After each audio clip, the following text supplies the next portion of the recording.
يا مصر يا ام النيل يا وحي للزجال، يا ام النعيم والكرم والرزق للعمال. انت ابتسامة الشعب، وانت الغنى عناي، وحبك البسام بين الضلوع جواي. لاجلك ولاجل هواكي يا مصرنا يا ماي، والروح موجود والعمر اجيال والله. على الأزهر الله أكبر من الدنيا كمان واكتر. لو قلت اوصفها مش هنصفها وكفيها. الله الله مصر اللي زارها الخليل سيدنا إبراهيم، ونهار وليل مشي فيها استجاب رب العباد لما دعاه موسى الكليم عاش فيها. والسيدة العذراء اجتازت الصحراء خطويها، واللي كبر على أرضها يوسف نبي وصديق وحماها. الله الله يا ربي الله الله، ومن قلبي إذا من الفجر ولف في مصر وحواليها. الله الله على الأزهر الله الله أكبر من الدنيا كمان واكتر. لو قلت اوصفها أنا مش هنصفها وكفيها. الله الله. شاهد في برنامجكم برنامج ما تخافش من بكرة، نرحب بكم على أرض مصرنا العزيزة، مصرنا الحبيبة، مصرنا الكبيرة. عزيزي المشاهد، من على سلالم اتحاد كتاب مصر، مصر العظيمة بأهلها، مصر الكريمة بشعبها، اتحاد كتاب مصر اليوم في عيد حب، في عيد فرح، في عيد محبة وسلام، في مؤتمر الفصحى بين التجديد والتقليد. نترقى بلغتنا الجميلة اللغة العربية، لغة القرآن، لغة الضاد، اللغة الفصحى، ولا ننسى أيضا العامية لأنها أصل أجدادنا. ولا بد من أن نتعلم كي نعلم، ولا بد أن ننهل من علم علمائنا وأساتذتنا في كل ربوع ثقافة وحضارة شعب مصر الأصيل. من أجل ذلك عزيزي المشاهد، نحن معكم في اتحاد كتاب مصر نشاهد ونرى ونسمع ونتعلم في المؤتمر الجميل الفصحى بين التجديد والتقليد. هيا بنا نسبح سويا كي ننهل من علم الفصحى، علم العربية، علم لغتنا الجميلة، علم أجدادنا، علم تاريخنا، علم تراثنا، علم حضارتنا، علم نجاحنا، علم حب مصر يا شعب مصر.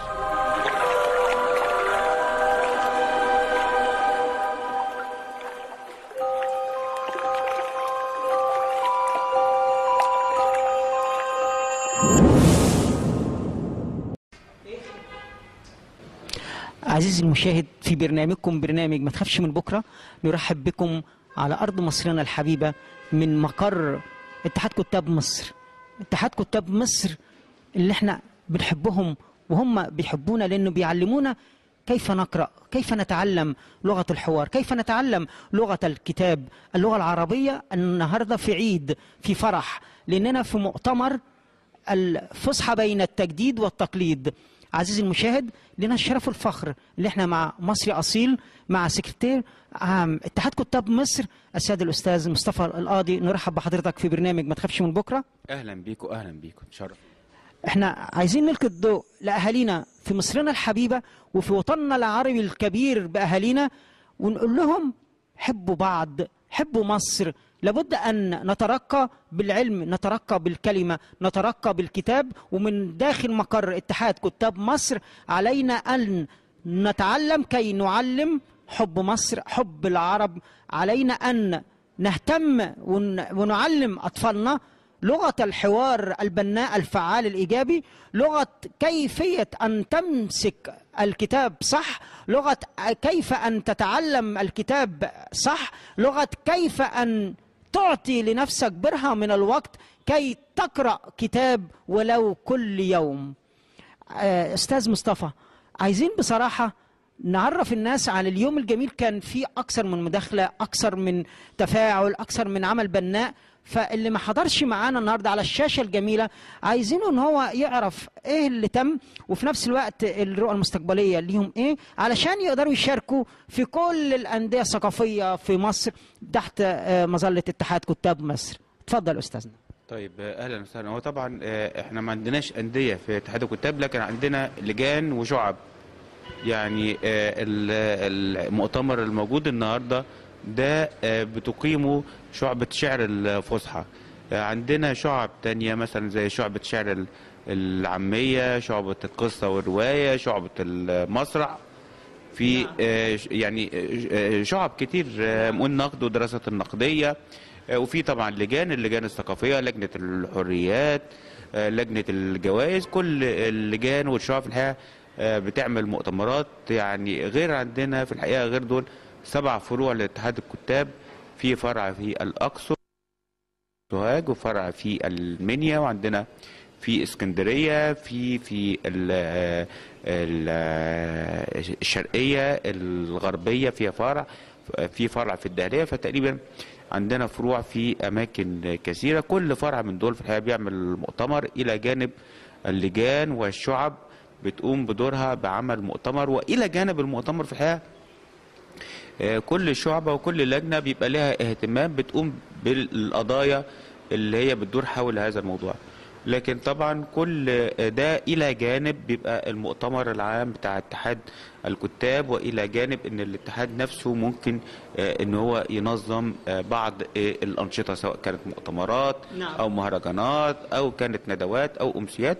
وإلى جانب طبعا دوره السياسي والريادي، ودوره كمان النقابي الذي يقدم خدمات لأعضاء النقابة.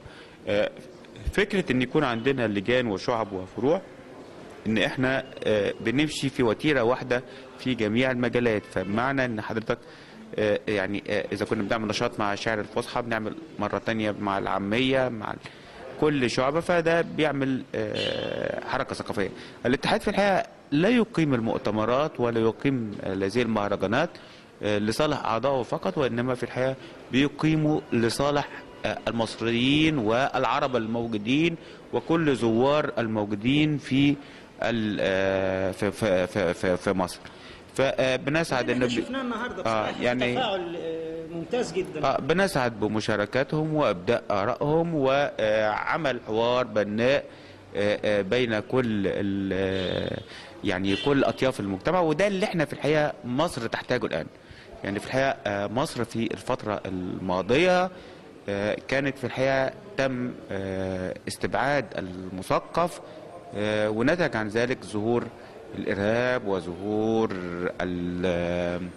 الجماعات المتطرفه. فاحنا بنحاول ان احنا في الحقيقه بنعالج ده بان تعود الثقافه مره اخرى، وان يعود المثقف مره اخرى. واعتقد ان دي رساله اتحاد كتاب مصر. واحنا طبعا كمان عندنا هنا في اتحاد كتاب مصر، احنا عندنا اتحاد كتاب العرب، واتحاد دلوقتي كمان بقت مصر هي المسؤوله عن اتحاد كتاب اسيا وافريقيا.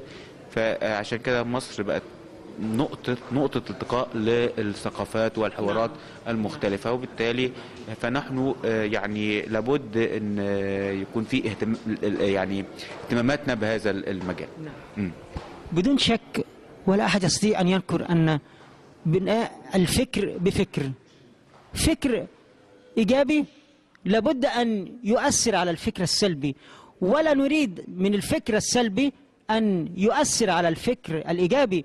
وبالتأكيد الفكر الإيجابي ولن يتأثر بالفكر السلبي، لأننا هدفنا كله في اتحاد كتاب مصر وفي كل أرض مصرنا الحبيبة هو بناء الفكر. وإحنا في وقتنا الحالي، الوقت الذي تمر به أمنا مصر الحبيبة، هو الفكر. بيني وبينك هو يا عزيزي المشاهد الفكر.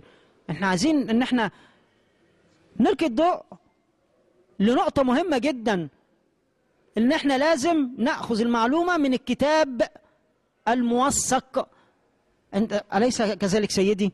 إن إحنا ناخد الكتاب فعلا في اتحاد كتاب، إن إحنا نأخذ الفكر من الكتاب الموثق، إن إحنا نأخذ المعلومة البناءة وليست الهدامة. يعني هو في الحقيقة مهم جدا ان يكون الكتاب موثق، بس في الحقيقة مش مهم انه يتاخد من الكتاب، لان احيانا في بعض الكتب الضارة. يعني في بعض الناس طلعت كتب، طبعا دول مش اعضاء في اتحاد الكتاب يعني، نعم. انما في بعض الكتب اللي بتبقى الهدامة والكتب التي تدعو للارهاب والتي تدعو للتطرف، هنا ده لا، مش معناها اي كتاب، لان ممكن الكتاب وممكن تكون احيانا بعض الثقافات تكون مدمرة. احنا عاوزين الثقافة الهادفة. يعني مصر تتميز في الحقيقة بأنها تمتلك ثقافة. مصر تختلف عن أي دولة في دول العالم. فمثلا في دول الخليج تمتلك مثلا ثروة بترولية، في الغرب يمتلكوا ثروة تكنولوجية وثروة علمية. مصر في الحقيقة تمتلك ثروة ثقافية. فازاي حضرتك ان انت يعني ان انت تستثمر هذه الثقافه؟ مع الاسف الشديد طرأ علينا في الفترات اللي فاتت انه في هجمه لتدمير الثقافه والظهور والتشجيع الارهاب وتشجيع الفوضى وتشجيع يعني تدمير الثقافة، لأنه هذا هو ما يتبقى لمصر. مصر لا تمتلك غير الثروة الثقافية. يعني فعلا لا يوجد آثار في العالم زي ما موجود في مصر، لا يوجد يعني، أو يوجد في مصر كتاب عظام، يوجد في مصر فنانين كبار، يوجد في مصر فعلا هي الثقافة. حتى الست الشعبية البسيطة اللي بتلاقيها قاعدة في النجع الحافظة 3000 بيت من العديد، قاعد عمالة تعدد هذا العديد، هي حاملة للثقافة.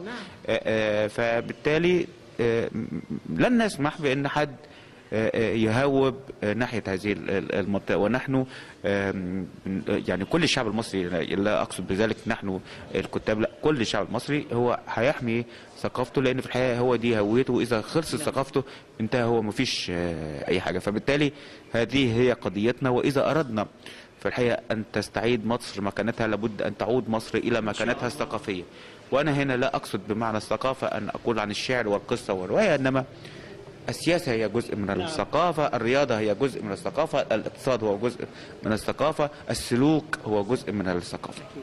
احنا بنضم صوتنا لصوت سكرتير عام اتحاد كتاب مصر السيد الأستاذ مصطفى القاضي، ونشكر حضرتك، نشكرك عزيزي المشاهد، ومش عيبنا مصر للمصريين. وفي نهاية اللقاء هنقدر نقول حبوا بعض يا مصريين، حبوا بعض يا مصريين من داخل مقر اتحاد كتاب مصر. حبوا بعض يا مصريين.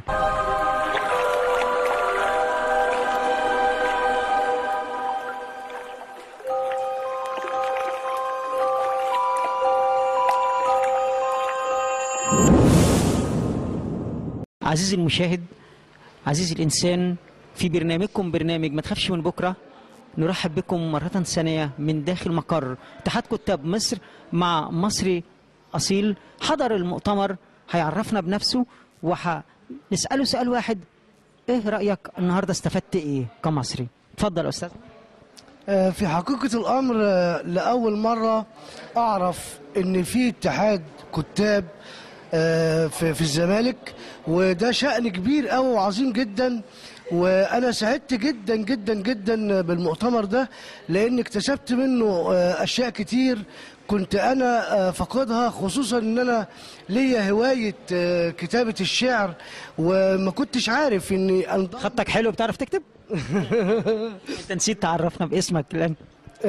مع حضرتك نور خليفة، الملقب بالشريف نور خليفة، نسبا ل اني من السادة الاشراف، مولانا سيدنا الحسن ابن مولانا سيدنا الامام علي ابن ابي طالب، ابن بنت سيدنا رسول الله صلى الله عليه وسلم، ومن عائلة الخليفة بالوراق، واساس العائلة من قنا من ابنود، وانا متصوف واعمل في مجال الالموتال. طب ورايك ايه بقى النهارده في المؤتمر النهارده مع كلامك الكبير دوت، ان ده موضوع كبير قوي قوي عايز حلقه تانية، فاحنا النهارده عايزين نتكلم عن المؤتمر بتاعنا. انت استفدت ايه ورايك ايه في اليوم الجميل النهارده كمصري معانا في المؤتمر؟ اولا انا ليا وصيه ممكن اوصي بيها كل واحد بيحب هوايه الشعر وكتابه الشعر، ان هو ما كانش عارف ان هو يعمل كيان لنفسه فين. النهارده انا فوجئت بالكيان ده، هو اتحاد الكتاب اللي انا اتواجدت فيه النهارده لاول مره، ولو اعرف ان في اتحاد كتاب هنا وفي شعراء هنا كنت اشتركت فيه من زمان. وفي ناس كتير قوي بيكتبوا وكانوا عارضين عليا يعني هم يعملوا ايه ويقدموا نفسهم ازاي، فدي مكسب ليا النهارده حقيقي. مكسب لينا، بس برضه اتحاد الكتاب ده ما يعني اصيل وقديم وله زمن وتاريخ، فاحنا عايزين ان احنا كل الناس يعني مش يعرفوا عنوان اتحاد كتاب مصر في حسن صبري بالزمالك بالقاهره، والعنوان ما يتوهش. وان احنا بنشكر حضرتك انك انت معانا النهارده، وعايزين كل المصريين يسالوا على اتحاد كتاب مصر، ولازم نقدر نشارك ونتفاعل علشان نحب مصر يا مصريين، وحبوا مصر يا مصريين. حلو الكلام؟ ماشي الحال. عزيزي المشاهد، في برنامجكم برنامج ما تخافش من بكره، نرحب بكم مرة ثانية من داخل مقر اتحاد كتاب مصر، اتحاد كتاب مصرنا العزيزة، مصرنا الحبيبة، مصرنا الجميلة، مع مصري أصيل. أنا عن نفسي حبيته من زمان، لكن انتوا أكيد عارفينه من قبل كده، أعماله اللي بتقول كده كتبه في معرض الكتاب وقبل معرض الكتاب وبعد معرض الكتاب، وهو لنا الشرف ان هو معانا النهارده في رئيس شعبة الفصحى في المؤتمر الجميل النهارده، وهو الفصحى بين التجديد والتقليد. لأنه أستاذنا هيعلمنا إزاي نحب الشعر، إزاي نوصل الكلمة الصادقة لأهالينا في كل نجع، إزاي نقدر نكون مع عاطف ابن الجندي المصري الأصيل اللي بنرحب بيه في برنامج ما تخافش من بكرة، يفتح قلبه وإزاي يحببنا في الشعر، لأن أنا بحب الشعر وعايز كل إنسان يحب الشعر عشان دي ثقافة الشعوب. يا حب مصر، يا شعب مصر، يا كل مصر. استاذ عاطف الجندي، نرحب بحضرتك في برنامج ما تخافش من بكره. اهلا بحضرتك واهلا بالساده المشاهدين في اتحاد كتاب مصر اللي بيشرف بوجودكم الان في مؤتمره الثاني على التوالي بعنوان الفصحى بين التجديد والتقليد. هذا المؤتمر الذي تقيمه الشعبة وهو مؤتمر اليوم الواحد، يمكن هو جديد بالفعل ولكن هذا هو العام الثاني، واحتفل بمجموعة كبيرة من الكتاب والشعراء، وكان حضور الأستاذ محمد سلماوي رئيس الاتحاد والدكتور محمد زكريا عناني الناقد الكبير والمكرمين وأصحاب الشهادات. أعتقد أنه كان مؤتمر ثري بهذه الأسماء الكبيرة التي حضرت. نحن محظوظون أو محظوظين على سبيل التخصيص بحضور هذه الكوكبة الرائعة من الكتاب والشعراء. احنا أستاذ عاطف الأول ألمح للمشاهدين الأعزاء، الأستاذ المصري الأصيل الأستاذنا الرائع، أول ما استقبلنا أول ما جينا في اتحاد كتاب مصر النهارده كان على عجل لأن اتأخرنا للأسف. الأستاذ محمد سلماوي كمصري أصيل وعدنا فعلا بالتسجيل بعد عودة حميدة إن شاء الله من دولة فيتنام. أتمنى رحلة سعيدة له، لأن عايزين نتعلم، عايزين نقدر نوصل الكلمة، عايزين نحب الشعر نتعلمه صح.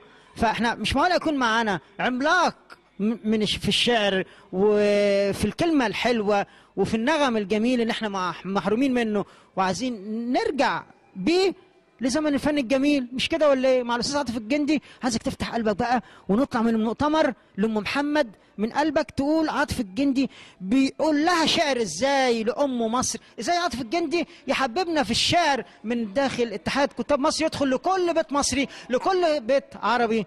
اتفضل استاذ عاطف متعنا، لان انا سمعتك كتير وعارف كتاباتك، بس انا عايز اعرفها للي مش موجودين معانا في اتحاد كتاب مصر. أحب الجمال وإن لم أنله، وأعشق سهم الهوى لم أسله. أكان الذي بيننا حضن ود، أم الوهم صار بجنبي يلهو.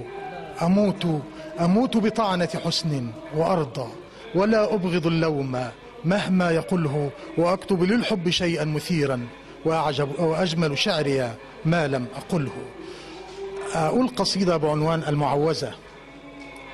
إني أعيذك من دروب الغي، إني أعيذك من دروب الغي، وأرد عنك اللص والشرطي، وأظل منتبها إذا نام المدى، أتلو على اسمك آية الكرسي. وأشد ما أخشى عليك من الدنا، وأموت خوفا في دجى منسي، إن راح طيفك للضلال بعينه، ورأى السلامة في هوى عبري. ورأيت إبليس اللعين فخلته قمرا ينير على جبين نبي. يا حلوتي يا حلوتي أضحيت شاحبة وما كنت الطبيبا ولا أنا بولي. أنا عاشق يهواك صبحا باسما أو كنت حتفا يشتهي لسمي. ما خير العشاق في لون الهوى قدرا نذوب ونشتهي للكي. فتدللي ما شئت أن تتدللي سأظل أحيا في هواك صبي. أسترجع الأحلام دفئا ضمنا في حضن شوق طاهر وندي. أرضعتني حب التراب فطمتني عن أي شاردة تشين نقي. هذا جزء من القصيدة. نتدلل ونتدلل، وأنا مش عايز أتخطى دقائق البرنامج، لكن لابد أن أتدلل مع المصري الأصيل أستاذ عاطف بن الجندي. فعلا إحنا بنحبه لأنه عنده حاجات جميلة جدا جدا مخبيها، ولو كتابين اتنين لسه ما لمحناش لهم، لكن هو هيفتح قلبه للمشاهد وهيقول على الكتابين الجداد. بس أستأذنك أستاذ عاطف أعرف أهالينا في كل دار في مصر وفي الوطن العربي. عاطف الجندي المصري الأصيل من شهر تقريبا أستاذ عاطف في فندق سيماراميس انتركونتيننتال اتكرم من اهالينا في الخليج. فعلا كان تكريم انا كنت فخور بيه، مش ان السعوديه بتكرم ابن مصر، لا، لان ده حق فعلا، لانه مصر اصيل. كتاباته وكلامه وصل لوطننا العربي واخد اكتر من جايزه على الوطن العربي الكبير، لانه فعلا كبير باهالينا. فالاستاذ عاطف يعني استاذنك الكتابين الحلوين الاخر عايز تلمح لام محمد وام ياسين وام بهيه أم مصر العظيمة، قول لها ابنك عاطف الجندي عامل لك كتابين يا ريت نقراهم ويا ريت نتعلم منهم في دار الجندي وفي كل مكتبة، علشان عايزين ننشر الفكر الصح، عايزين ننشر الكلمة الطيبة، عايزين ننشر حب الشعر، عايزين نتعلم الشعر يا مصريين، مش كده ولا ايه عربي حلوين؟ اتفضل يا استاذ. يعني أشكرك جدا على التنويه عن الديوانين بتوعي. الديوان الأول اللي هو صدر في آخر 2014 بعنوان بين مطارين، وهذا الديوان يحتفي بمجموعة كبيرة من القصائد التي كتبت خارج مصر، وبتتصدرهم قصيدة بعنوان سامنتا. وكتبت هذه القصيدة في إيطاليا تحديدا، لأنني فزت بأفضل ديوان في مسابقة جريدة المساء من خلال حوالي 350 عمل مقدم. فزت بأفضل ديوان وسافرت 10 أيام في إيطاليا كجائزة لفوزي بهذا المركز على نفقة الجريدة. فكان الاختلاف بين الحضارة المصرية والحضارة الإيطالية، بين الواقع هنا وهناك. كانت هذه القصيدة مقارنة بين شبرا التي أقيم فيها وبين إيطاليا أو روما تحديدا التي بها سامنتا. قصائد الديوان بقصائد مكتوبة في فاس، مدينة المغرب، في تونس، في سلطنة عمان، الدول اللي أنا سافرتها أدبيا. أما الديوان الثاني وهو اعترافات ليلية، هو ديوان عبارة عن حالة واحدة. هذه الحالة بتتكرر كل 5 أبيات، ممكن القافية بتغير أو تتغير أو يتغير البحر الشعري. من هنا كان هذا الديوان هو ديوان شعر عاطفي خالص، هو ديوان يحظى باللغة الفصيحة، بمعنى أنه قصائد عمودية فقط. الديوان الأول اللي هو بين مطارين، بين الفصحى والتفعيل، بين العمودي والتفعيل. أما هذا الديوان هو ديوان عمودي كله ما عدا قصيدة واحدة هي بعنوان اعترافات ليلية، وضعتها في الآخر خالص. عايزينك تعترف لنا يا أستاذ عاطف قدام كل الناس. يعني أعترف بأني أعشق الجمال، ومن عشق هذا الجمال هو عشق الله سبحانه وتعالى، هو عشق الوطن الذي تربينا حوله، وعشق مصر التي علمتنا وتعلمنا الكثير من العطاء. عندما نذهب إلى بلد أخرى ربما تبهرنا بعض المناظر، ولكن في النهاية الحنين هو الذي يعود بنا متلهفين حقيقة. وربما بكيت في أحد السفريات، يعني قعدت 15 يوم بعيد عن مصر، فكانت فترة كبيرة جدا ان انا ابعد عن مصر. هذا الحنين الذي يشدنا الى هذا الوطن رغم المشكلات الاقتصادية التي ما به من اشياء لا نرضاها ربما ونتمنى ان تزول، لكن يظل هذا الوطن، يظل ذكرياته وتظل الطفولة، لأن الوطن ليس هو التراب وليس هو الحدود الجغرافية، ولكن هو الذكريات، هو الدماء، هو الطعام، هو الماء، هو الهواء، هو كل ما نتذكره من الماضي ومن آمال الحاضر أو المستقبل بكل أريحية، بكل حب. عندما نتذكر طفولتنا، عندما نتذكر انتصاراتنا وانكساراتنا. هذا هو الوطن الذي نحبه وندافع عنه. مصر هي اعتقد كل انسان بلده، يعني لسنا شيفونيين، بمعنى ان احنا مش مصري بس اللي بيحب وطنه، لكن كل واحد بيحب وطنه اي بلد في العالم، ولكن يمكن عشقنا شويه زياده. ونجد ده في الاغاني. يمكن اذا وجدت احنا اكتر دوله كتب الشعراء في حب الوطن، اعتقد مفيش دوله كتبت كل هذا الكم من الاغاني الوطنيه، كل هذه القصائد التي كتبت في حب مصر، لان مصر مصريين اصليين. نعم، لان هذا الوطن الذي له العديد من آلاف السنين يقيم الحضاره ويتنفس حضاره. كان اول دوله كما نفخر دائما لها جيش ولها حدود معروفه ولها ملك موحد. اعتقد ان هذا الارث الطويل يجعلنا نفتخر دائما، وتلك النغمه يحس بها المصري عندما يذهب الى اي بلد اخرى. فاعتقد ان هو بيشاهد او بيتذكر انه يمثل بلد عظيم، بلد كبير زي مصر بحجم 90 مليون مصري، هو ممثل لهذا البلد. فتكون تصرفاته على المستوى المطلوب. اعتقد يعني لانني سافرت ومثلت بلدي في اكثر من دوله، وكان هذا الشعور موجودا لدي، وكنت اتذكر دائما ان ربما اقوم بفعل ما، هذا الفعل يا اما لصالح مصر او ضد مصر. فمن هنا كان التصرف دائما على المستوى المطلوب. انت باسم راجل مصري عظيم ومصري اصيل، عايزينك يا استاذ عاطف تفتح لنا قلبك بقى، ونختم كده بكتابك الاخير من ابياتك الحلوه، علشان تطلع حروف من نور لامهاتنا والاهالينا في مصر وطننا العربي. عايزك تحببهم الشعر يا استاذ عاطف، ونعلم الناس الشعر. عايزكم تحبوا مصر يا مصريين من شعر عاطف بن الجندي. حلو الكلام، حلو الكلام. هقول حاجه صغيره جدا اسمها لمصر أغني.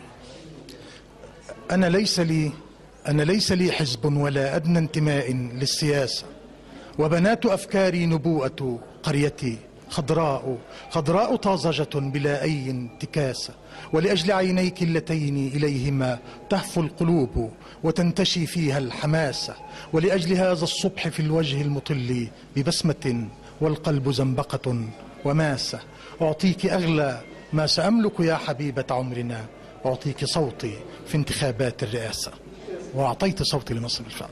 احنا حقيقة يا أستاذ عاطف نعطيك صوتنا في كل كتاب بتكتبه، نعطيك صوتنا في كل بيت شعر بتعلمنا ان احنا نحب مصر، بنعطيك صوتنا فعلا نوصله لكل نجوع مصر، نوصله لكل ديارنا مع اهالينا في وطننا العربي الكبير باهالينا. نحن نشكر الاستاذ الشاعر الكبير المصري الاصيل والعربي الكبير الاستاذ عاطف الجندي، ونشكرك عزيزي الانسان من داخل مقر اتحاد كتاب مصر. هنحب مصر يا مصريين، نحب مصر يا عرب، وهنكمل نتعلم شعر ونتكلم كلام عربي أصيل من أدباء مصر، من شعراء مصر، من عظماء مصر، من اتحاد كتاب مصر. حلو الكلام، حلو الكلام. ماشي الحال، ماشي الحال. هنقول كمان وكمان. تابعونا أنت كسبان، لا تروح يمين ولا تروح شمال، ابقى معنا أنت كسبان. ومصر بالمصريين ومصر للمصريين. عزيزي المشاهد، في برنامجكم برنامج ما تخافش من بكرة، نرحب بكم مرة ثانية من داخل مقر اتحاد كتاب مصر مع مصري أصيل، لأن مصر عظيمة، مصر ولادة. احنا معانا شعراء يا جماعة على مستوى الوطن العربي حقيقي، مش على مستوى مصر، لأن احنا معانا فعلا كمحمد ثابت، ده شاعر عملاق مش على النت وانتوا بتشوفوه، وكتاباته عايزين نقراها ونتعلم منها شعر.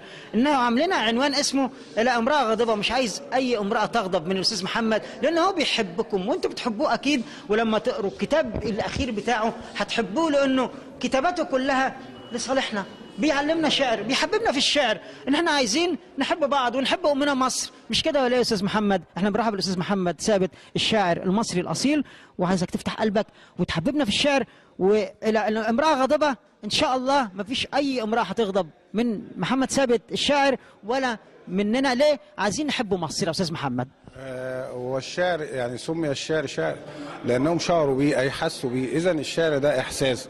فكون إن الإنسان يشعر ويحس ده معناه انه على الخريطه وانه متعايش وانه ليس فاقد الوعي. يعني بتقول للانسان لما تتهمه اتهام قاسي جدا فتقول له انت ما بتحسش.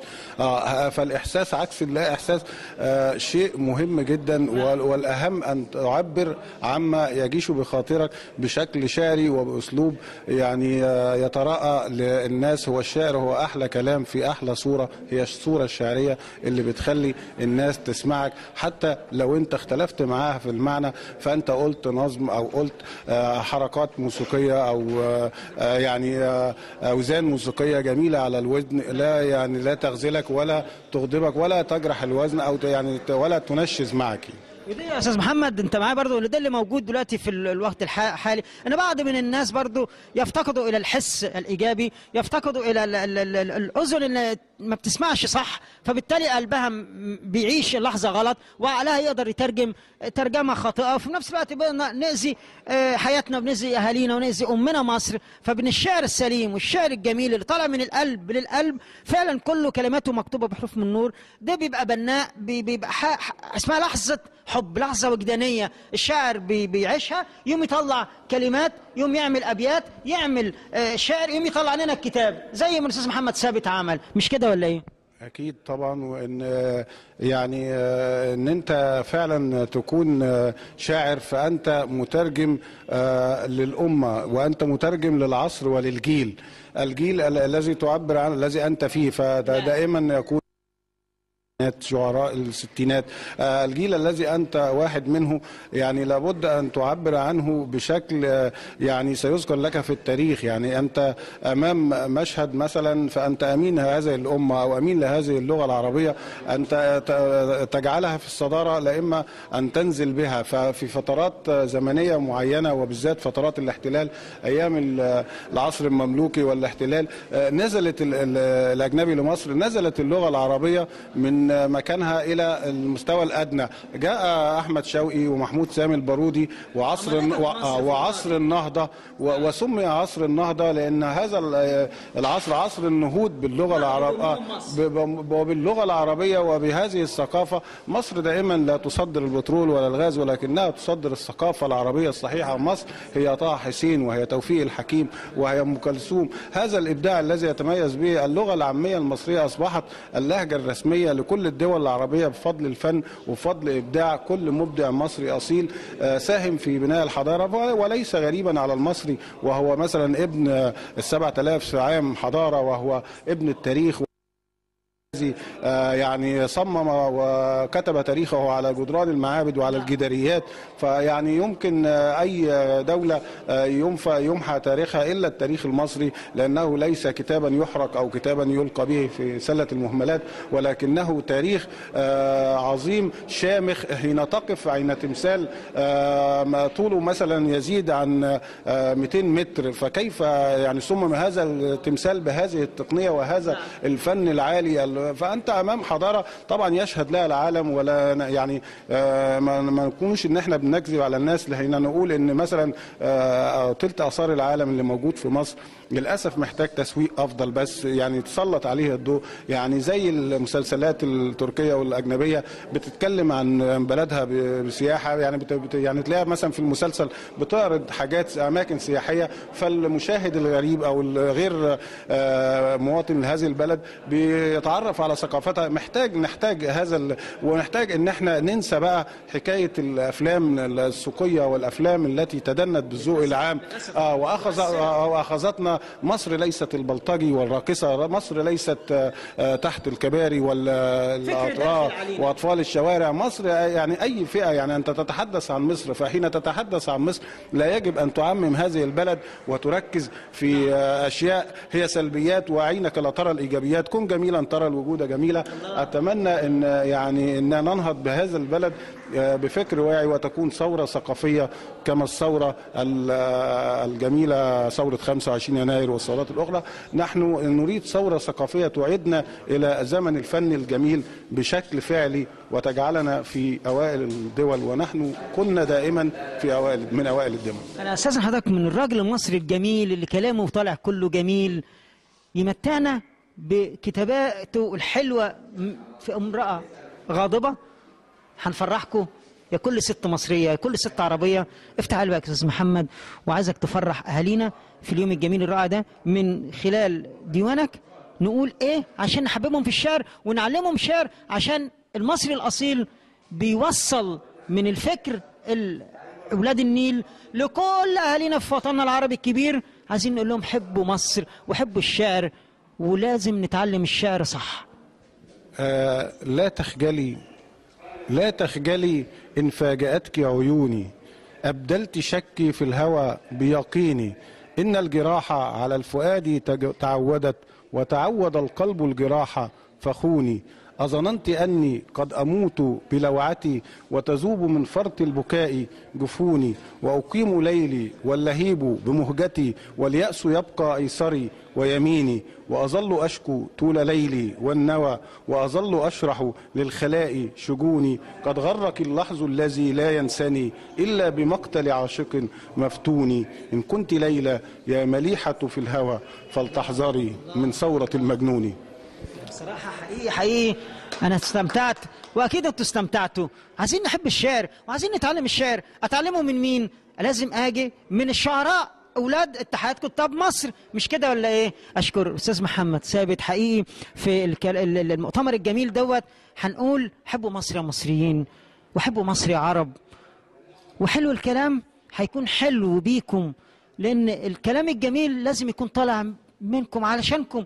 احنا هنا علشان نحب بعض، احنا لازم كلنا نحب بعض. عايزين نتعلم شعر، عايزين نحب الشعر، مش كده ولا ايه يا مصريين يا حلوين يا عرب يا اصلي؟ عزيزي الانسان، في برنامجكم برنامج ما تخافش من بكره من داخل مقر اتحاد كتاب مصر مع مصري اصيل.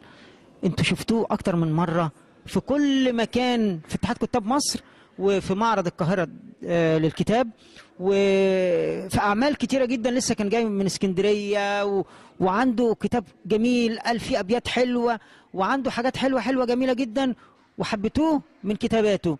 لان هو مش عشان فاز بالجائزه العربيه خد المركز الاول مرتين، لا، ده هو علشان بيكتب من قلبه، لانه عشان كلامه جميل، عشان كده الناس بتحب شعره. فاحنا لازم نتعلم الشعر منه، ولازم نحب الشعر. اسمه ايه ده؟ احنا قلنا المره اللي فاتت ومش هننساه ابدا. مصري اصيل اسمه ايه؟ ياسر فريد. نرحب بحضرتك يا استاذ ياسر. اهلا بحضرتك واهلا بالبرنامج الجميل، واهلا بيكم ونورتونا في الاتحاد، وده بيتكم وبيت كل المصريين. حلوه بيت وبيت كل العرب اللي احنا دلوقتي في اليوم الجميل الرائع دوت، في الفصحى بين التجديد والتقليد مع الشاعر المصري الاصيل والعربي الكبير ياسر فريد. هنلقي الضوء على اليوم الجميل بشعرك كمان، نقدر نتطرق له علشان نعلم الناس الشعر، وعلشان نحب الشعر، وعلشان الشعر علاج في السياسة، علاج في حياتنا. الشعر يا جماعة دوت شيء يعني زمن فني جميل احنا محتاجينه، عايزين نرجع له، مش كده ولا ايه يا حلوين؟ اتفضل يا استاذ. اولا اعرف نفسي ردا على هذه المقدمة التي قدمني اياها أخي وصديقي وأستاذي الإعلامي الكبير أستاذ عمرو طير البر. فأبدأ وأقول: أنا من أكون بعالم الأشياء، أنا نطفة قد حصنت بغشائي، أنا لست شيئا غير كوني أنني من بعد زهد قد تخست ردائي، أنا من يموت إذا أتته منية من بعد طول مذلة وشقاء، أنا من حملت الذنب بين جوارحي والله يعلم ما حوت أحشائي. الله الله الله، احنا عايزين نفيد ونستفيد، ولا بد ان الاستاذ ياسر هيستفيد معانا، انه يفيدنا ومش هيبخل علينا ابدا بحاجاته الحلوه اللي في الديوان الاخير، وحاجاته الحلوه اللي قالها في اسكندريه، وحاجاته الحلوه اللي عملها لكل المصريين والعرب اللي كانوا في معرض الكتاب. فعايزك تفتح قلبك اكتر للمشاهد المصري والمشاهد العربي، وتقول لهم ياسر فريد بيحب الشعر وبيحببكم الشعر معاه. حبوا مصر يا مصريين، حبوا مصر يا عرب، فلازم نقول شعر كل يوم، مش كده يا استاذ ياسر؟ ان شاء الله رب العالمين، وربنا يكرمنا كده ونلم لحمه الامه العربيه كلها كده وتبقى جسد واحد. الكلمه نور فعلا. نعم نعم. اتفضل. مفتتح. ويموت في كنف الهموم فؤادي، والشمس تغفو والحبيبة لاهية، ضاقت بي الأرحام حتى أخرجت منهن أفراح السنين الباقية، لا تكتبوا الشعر الذي ما صغته، بل فاكتبوا قصص الغرام الخاوية. تاه المحب وكد منه ربيعه، فتساقطت منه الورود كراهية. هي آية العشاق في أرض اللوى، تقف السواقي تستطيل البادية. يا مرحبا بالموت إن لم تستحي، أرض النفاق من النفاق طواعية. القصيدة بعنوان تجلدات عاشق. لا أحرف في العشق بعدك تكتب، إلا اتقات لواعج لا تنضب. بين المفاصل صوت صرخ توجعي، والفرح في سقف المواجع يصلب. هجنت في روض الغرام حبيبة، من كل وجه في هواك يخضب. وظننت أنك أنت فيه، فلم أجد إلا شبيها بالتنافر يذهب. ما أغنت الصور الجميلة أصلها، والقلب منك وفي نواك يعذب. أفدان عشق في الضلوع أقمتها، واليوم قصري من بعادك يترب. رحماك يا كأس البعاد تجلدت، روحي وروحي من شرابك تتعب. نسرين حبك في حدائق أعيني، أغصان عشق ما لدونك تنجب. فلي الهيام على جدار توجعي، ولك الجداول من عيوني تحلب.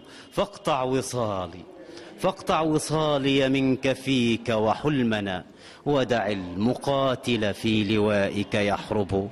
إن الشهادة في غرامك مطمح، والموت عشقا ما لدونك يطلب. وانا بقى مطمح عشان الكلام الجميل. ماجدة الدسوقي، نرحب بحضرتك في برنامج ما تخافش من بكره، وانت شرفتينا ونورتينا. وانا عايزك بصراحه نوصل برضو رساله وتكملي معانا تانية لغتنا الجميله، لغه الحوار. عايزين لغه الحب، اللغه اللي احنا محرومين منها في مصر وفي وطننا العربي. لا كمل معانا يا استاذ ياسر، كمل معانا يا استاذ ياسر. فحضرتك بصراحه منورانا، عايزك تنوري كل بيت من قلبك، نوصل كلمه حب، نقول لهم ايه، عشان انت بتعملي حاجات جميله ببلجيكا وبره بلجيكا، فانت مصريه اصيله نفتخر بيها فعلا، مش عشان هي سفيره، لا عشان مصريه اصيله، مش كده ولا ايه؟ انا بشكر حضرتك كتير، وبقول كلمه الحب من مصر عبر بلجيكا، كلنا نبقى ايد واحده، كلنا اللغه العربيه بتاعتنا ديت ما ننساهاش ابدا، مهما تغربنا، مهما بعدنا، مهما يعني شفنا كل دول العالم بكل لغتها، هيبقى اللغه العربيه هي الصميم، وهي اللي هي منبع القرآن بتاعنا اللي احنا ماشيين عليه.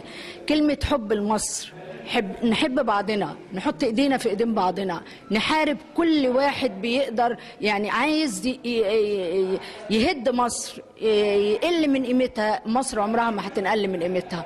مصر جميلة، مصر بشعبها، مصر بشبابها، مصر بجيشها، مصر برئيسها، مصر هي تراب الدنيا كلها اللي على راسنا من فوق.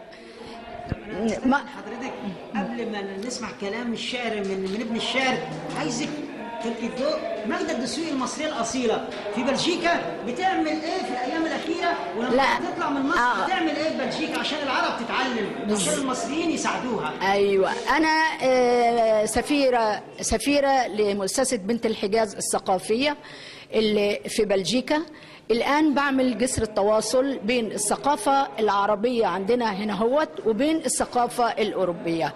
عايزين نعمل تواصل، أنا هبتدي أعمله لما أرجع لبلجيكا في الجامعات البلجيكية، وأزور الأقسام العربية اللي هي بتدرس اللغة العربية بتاعتنا، نشوف إيه هم اللي بيذاكروه هناك عندنا، هل متشابه كل عناصر اللغة اللي موجودة عنه أو التدريس اللي هو موجود هناك أو الشعر اللي هو يلقى عليهم أو يدرسوه هناك زي ما هو ثقافتنا اللي موجودة عندنا هناك في مصر أو في أي دولة عربية مقيمة يعني مقيمين فيها العرب.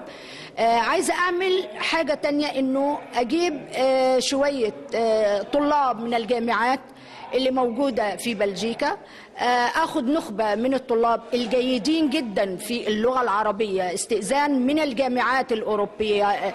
عندنا جامعات جميلة وأعلاها هي جامعة جنت، دي عايزة أخذ منها طلاب، مجموعة بسيطة، وفد بسيط يجي يزور المؤسسة هنا، يشوف ايه في بروكسل نفسها في بلجيكا.